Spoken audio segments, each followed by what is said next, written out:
Hi everyone. ಹಬ್ಬಗಳೇ ಆಗಲಿ ಫಂಕ್ಷನ್ಗಳಲ್ಲೇ ಆಗಲಿ ತುಂಬ ವಿಶೇಷವಾಗಿ ಮಾಡುವಂಥ ಗೋಧಿ ನುಚ್ಚಿನ ಪಾಯಸ ಮಾಡೋದಕ್ಕೆ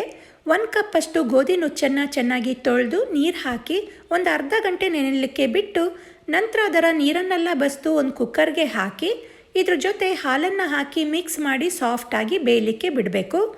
ಈಗ 4 ಉಂಡೆ ಬೆಲ್ಲಕ್ಕೆ ಬೆಲ್ಲ ಮುಳುಗೋಷ್ಟು ನೀರು ಹಾಕಿ ಬೆಲ್ಲನ ಕರಗಿಸ್ಕೊಂಡು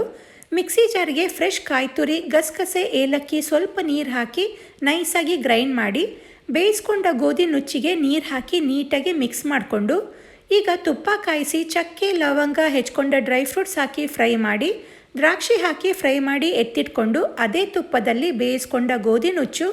ರುಬ್ಕೊಂಡಂಥ ಕಾಯಿ, ಪಾಯಸಕ್ಕೆ ಬೇಕಾದಷ್ಟು ನೀರು ಹಾಕಿ ಚೆನ್ನಾಗಿ ಕುದಿಸಿ